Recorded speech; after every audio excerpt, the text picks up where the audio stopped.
আমন্ত্রণ চট্টগ্রাম 24-এ। বৃহত্তর চট্টগ্রামের সব খবর জানাতে আপনাদের সাথে আছি আমি ইসরাত আমি।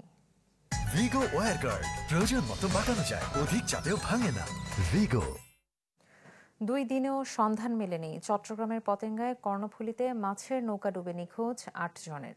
যদিও তাদের সন্ধানে কাজ করছে নৌবাহিনী, কোস্টগার্ড ও নৌপুলিশ। নিখোঁজ জেলেদের খুঁজে পেতে নদী ও সাগরে ঘুরে বেড়াচ্ছে স্বজনরাও। 2 দিন পার হয়ে গেলেও সন্ধান না মেলায় নিখোঁজদের ভাগ্যে কি ঘটেছে তা নিয়ে তৈরি হয়েছে অনিশ্চয়তা। বৃহস্পতিবার দুপুরে সাগরে মাছ ধরতে যাওয়ার সময় আরেকটি মাছ ধরার ট্রলারের সাথে ধাক্কা লেগে ডুবে যায় নৌকাটি। এতে থাকা 11 জনের মধ্যে 3 জন উদ্ধার হলেও 8 জন তলিয়ে যায় পানিতে। আমাদের বোটের প্রয়োজন নাই, আমাদের লোকের প্রয়োজন। এখন আমরা আজ পর্যন্ত এই যে কালকে থেকে শুরু করে আজকে 2 দিন হয়ে গেল, আমরা এই যে এখনো এক জামার করণীয়, আমরা কোনো গা নাই, গোসল নাই, কিছু নাই। আজও আমরা একটা বোটের এখনো পর্যন্ত নদীতে আছে। সকালে গেছে আপনার 10টার দিকে, এখনো সন্ধ্যা ছাড়া আসার জন্য এখন পর্যন্ত কোনো লাশের কোনো খবর পাই নাই। রাঙামাটিতে বৃষ্টি না হওয়ায় সড়ক ও ঘরবাড়ি থেকে নামতে শুরু করেছে কাপ্তাই হ্রদের পানি। বাঘাইছড়িতে আশ্রয় কেন্দ্র থেকে বাড়ি ফিরতে শুরু করেছে মানুষ। তবে এখনও পুরোপুরি পানি কমেনি লংগদু, বরকল, শহরের আসামবস্তি, পুরানপাড়া ও শান্তিনগরের নিম্নাঞ্চল থেকে। অন্যদিকে স্পিলওয়ের পানির কারণে টানা 3য় দিনের মতো চন্দ্রঘোনা রাইখালি রুটের ফেরি চলাচল বন্ধ থাকায় স্থবির রয়েছে বান্দরবান ও রাজস্থলীর সাথে সড়ক যোগাযোগ।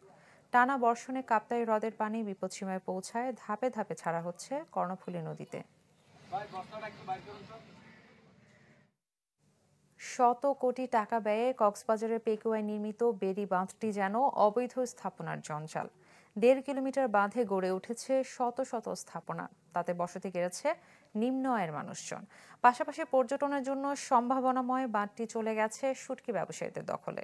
ফলে আশেপাশে দুর্গন্ধে যেন টেকা দেয়। মাত্রই কয়েক বছর আগে কক্সবাজারের পেকুয়ার মগনামা জুড়ে গড়ে তোলা হয়েছে এই বেড়িবাঁধ কাম সড়ক। সাগর পাড়ের এই বাঁধটি তাই স্থানীয়দের কাছে বেড়ানোর অন্যতম স্পট, কিন্তু সেটির এখন হতশ্রী দশা। বেড়িবাঁধ ও আশপাশের খাস জমিতে গড়ে উঠেছে শত শত অবৈধ স্থাপনা। বাঁধের ব্লক সরিয়ে বা কেটে ফেলে অস্থায়ী দোকানপাট থেকে শুরু করে বসতঘর তৈরি করে বাড়ানো হয়েছে ঝুঁকি। এতে ঢাকা পড়েছে সমুদ্রের সৌন্দর্য, পাশাপাশি নিজেরাও রয়েছে ঝড় জলোচ্ছ্বাসের ঝুঁকিতে। সাগর পাড়ে যারা আছে গরিব দুঃখী মেহনতি মানুষ, কোনো পাহাড় পর্বত যাইতে পারে নাই, কোনো একটি জায়গা নিয়ে যাইতে পারে নাই। তো অসহায় মানুষ কি করবে? ঝুঁকি হলেও থাকতে হবে। ঘূর্ণিঝড় হয়, মনে করেন সেখানে ঠান্ডা আছে, এখানে চলে যায়। এখানে ঘূর্ণিঝড় উল্টো মাত্র এখানে ভাবছি করেছে। শুধু স্থাপনাই নয়, সড়কটিকে বানানো হয়েছে শুটকি তৈরির উন্মুক্ত প্রান্তর হিসেবে। সাগর থেকে মাছ ধরে এনে অপরিকল্পিতভাবে এই বাঁধে তৈরি করা হচ্ছে শুটকি। ফলে কয়েক কিলোমিটার এলাকার পরিবেশ দুর্গন্ধময় হয়ে ওঠার পাশাপাশি কমছে পর্যটকের আনাগোনাও। আগে সুন্দর ছিল না, এখন রাস্তা পরিবর্তন হলে সুন্দর হয়েছে। এখন যদি দূর দূরান্ত থেকে মানুষ আসে তাহলে এখানে মানে কি ভালো করে ঘুরতে পারে না, শুধু গন্ধের জন্য, আর কিছু না। এদিকের গন্ধ শতকরা 70% আমাদের এদিকে যায়। আমাদের এখানে তো জায়গা নাই, শুটকি শুকানোর জন্য যদি অন্য জায়গা ব্যবস্থা থাকতো তাহলে অন্য জায়গায় শুকাইতাম। তবে অবৈধ এসব স্থাপনার বিরুদ্ধে ব্যবস্থা নেওয়া হবে জানিয়ে উপজেলা নির্বাহী কর্মকর্তা বলছেন, এই বেড়িবাঁধ ঘিরে মেরিটাইম মিউজিয়াম ছাড়াও নানা বিনোদন কেন্দ্র তৈরির পরিকল্পনা রয়েছে তাদের। আগামী সপ্তাহে আমরা মাইকিং করার মাধ্যমে জনসচেতনতা সৃষ্টি করব এবং স্থানীয় লোকদের সাথে বসবো। পরবর্তীতে তারা যদি ইয়াতে সমান্য করে আমরা উচ্ছেদের কার্যক্রম গ্রহণ করব। এটাই আমাদের পরিকল্পনা এবং আমরা চাচ্ছি যে আমাদের এই সুন্দর স্থাপনাটা এবং এই যাতায়াতের জন্য সুন্দর দৃষ্টিনন্দন একটা যে রাস্তা করা হয়েছে সেটাকে আমরা যাতে বিভিন্ন অঞ্চল থেকে যেই পর্যটকরা আসে তারা সৌন্দর্যটা যাতে উপভোগ করতে পারে। যদিও নিরাপদ মাথা গোঁজার ঠিকানা পেলে বেড়িবাঁধ ছাড়ার কথা বলছেন বসবাসকারীরা। আমরা সরকার তুলে দিয়ে আমাকে জায়গা ফুরিব, আমরা থাকছি, আমার ছেলে হচ্ছে, ছেলের পর আবার এখানে হাতে আসবে, কোথায় যদি আশ্রয় পাইতো চলে যাবো আর কি। দৃষ্টিনন্দন বেড়িবাঁধ কাম সড়কটি নির্মাণে সরকারের খরচ হয়েছে শত কোটি টাকা। Desk report, channel 24। নানা আয়োজনে পার্বত্য চট্টগ্রাম ও কক্সবাজারে উদযাপিত হচ্ছে আন্তর্জাতিক আদিবাসী দিবস। এতে বিভিন্ন অনুষ্ঠানে পাহাড়ে শান্তি ফেরানোর দাবি তোলেন বক্তারা। একটি অনুষ্ঠানে সাবেক সংসদ সদস্য উষাতন তালুকদার অভিযোগ করেন, ফেব্রুয়ারিতে দেশে ভোট হবে কিনা তা নির্ভর করছে আমেরিকার ওপর। আন্তর্জাতিক আদিবাসী দিবস, তাই রাঙামাটিতে ছিল শোভাযাত্রা সহ নানা আয়োজন। শোভাযাত্রা শেষে পৌরসভা প্রাঙ্গণে আলোচনার আয়োজন করে আদিবাসী ফোরাম, যাতে যোগ দেন বিশিষ্টজনেরা। এতে আদিবাসীদের সাংবিধানিক স্বীকৃতি সহ নানা দাবি তুলে ধরেন বক্তারা। এ সময় বাংলাদেশের ভাগ্য নিয়ে আমেরিকার প্রেসিডেন্ট ছিনিমিনি খেলছেন বলে অভিযোগ করেন জনসংহতি নেতা ও সাবেক এমপি উষাতন তালুকদার। তাদের এখন দৃষ্টি পড়েছে, বিশেষ করে ট্রাম্পের, আমেরিকার প্রেসিডেন্টের এখন বঙ্গোপসাগরে দৃষ্টি পড়েছে, মায়ানমারের দৃষ্টি পড়েছে, তাই তো আমাদের ভাগ্য নিয়ে ছিনিমিনি খেলা হচ্ছে। আন্তর্জাতিক আদিবাসী দিবস উদযাপনে নানা আয়োজন ছিল বান্দরবানেও। সকালে রাজার মাঠে ছিল গণসংগীত ও আলোচনা সভা, যাতে 11টি আদিবাসী জনগোষ্ঠীর জীবন ধারণ ও সংস্কৃতির নানা দিক উঠে আসে। আদিবাসী দিবসে খাগড়াছড়িতেও ছিল শোভাযাত্রা, আলোচনা সভা ও সাংস্কৃতিক অনুষ্ঠান। এসব অনুষ্ঠানে পাহাড়ে স্থিতিশীলতা ফেরানোর দাবি তোলেন বক্তারা। একই সাথে তোলা হয় আদিবাসীদের অধিকার নিশ্চিতের দাবি। আমাদের অধিকার সাংবিধানিকভাবে অধিকার দিতে হবে। 1, 2 হলো আমাদের সংস্কৃতিকে আরও সমৃদ্ধশালী করতে হবে। 3, আত্মপরিচয় এবং আত্মনিয়ন্ত্রণ অধিকারকে প্রতিষ্ঠা করতে হবে। পাহাড়ে নারীদের যে খুন হত্যা করা হচ্ছে, ধর্ষণ করা হচ্ছে, তার বিরুদ্ধে যথাযথ শাস্তি ব্যবস্থা করতে হবে। আমাদের অধিকারগুলো যতদিন পর্যন্ত নিশ্চিত না হচ্ছে, আমরা এই আন্দোলন জারি রাখব। কক্সবাজার শহীদ মিনারে ছিল আদিবাসী দিবসের সমাবেশ, যাতে যোগ দেন চাকমা, তঞ্চঙ্গা ও রাখাইন সম্প্রদায়ের মানুষজন।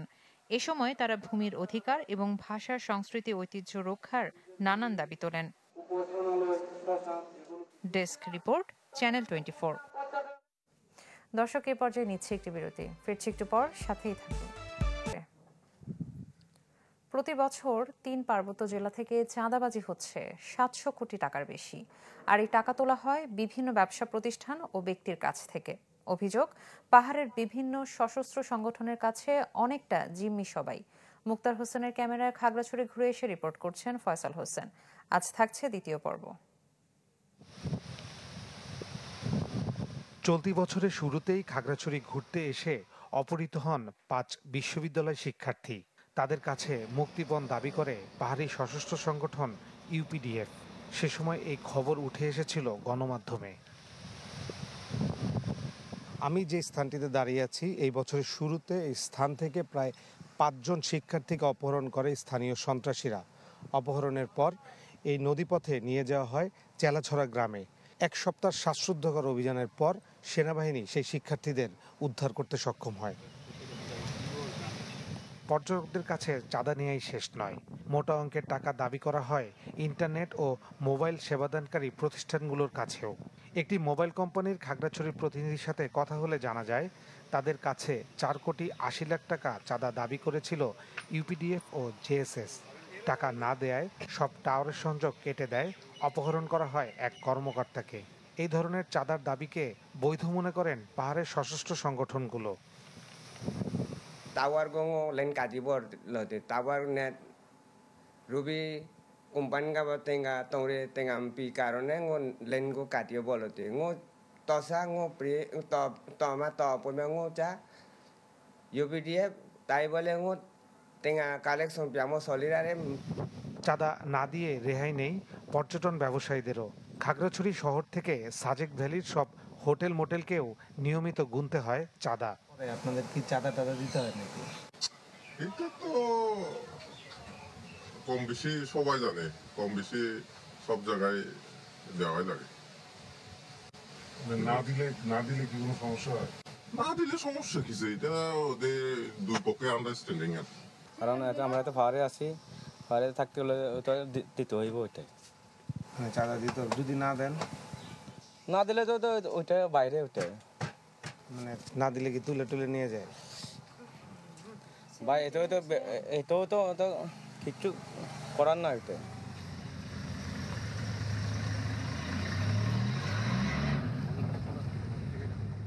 গোয়েন্দা তথ্য বলছে 3 পার্বত্য জেলা থেকে বছরে চাঁদা আদায় হয় 700 কোটি টাকার বেশি।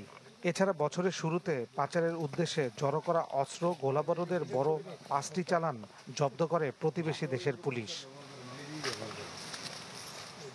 পর্যটকদের কিন্তু আনাগোনা রয়েছে এবং সব মিলিয়ে আমরা সম্মিলিতভাবে যেহেতু কাজ করছি, আমরা এখানে যে কার্যক্রমগুলো হয় সেগুলো আমরা আমাদের নিজেদের মতো করে আমরা সমন্বয়ের মাধ্যমে এই ব্যবস্থাগুলো নিয়ে থাকি পর্যটকদের নিরাপত্তায়। 1997 সালে হওয়া পার্বত্য শান্তি চুক্তি অনুযায়ী স্বাক্ষরের ৪৫ দিনের মধ্যে অস্ত্র জমা দেওয়ার কথা ছিল সশস্ত্র সংগঠনগুলোর, যা বাস্তবায়ন হয়নি আজও। ফয়সাল হোসেন, চ্যানেল 24, খাগড়াছড়ি। চট্টগ্রাম প্রকৌশল ও প্রযুক্তি বিশ্ববিদ্যালয়ে 2 দিন ব্যাপী চুয়েট ক্যারিয়ার ফেস্ট 2025-এর শেষ দিন অনুষ্ঠিত হলো চাকরি মেলা। চুয়েট ক্যারিয়ার ক্লাবের আয়োজনে সকালে এই উপলক্ষে বিশ্ববিদ্যালয়ের স্বাধীনতা চত্বরে দেশের খ্যাতনামা 11টি প্রতিষ্ঠানের স্টল বসে। এতে চাকরি প্রার্থীরা সরাসরি সিভি জমা দেওয়ার পাশাপাশি নিয়োগদাতাদের সাথে সরাসরি মতবিনিময়ের সুযোগ পান। এছাড়া উচ্চতর গবেষণা এবং উদ্যোক্তা হওয়ার উপায় নিয়ে পৃথক সেমিনার অনুষ্ঠিত হয়। ফেস্টের শেষ পর্যায়ে ছিল সফল ব্যক্তিদের জীবন ও ক্যারিয়ারের গল্প নিয়ে ক্যারিয়ার কথন অনুষ্ঠান। গতকাল এই ফেস্ট শুরু হয়।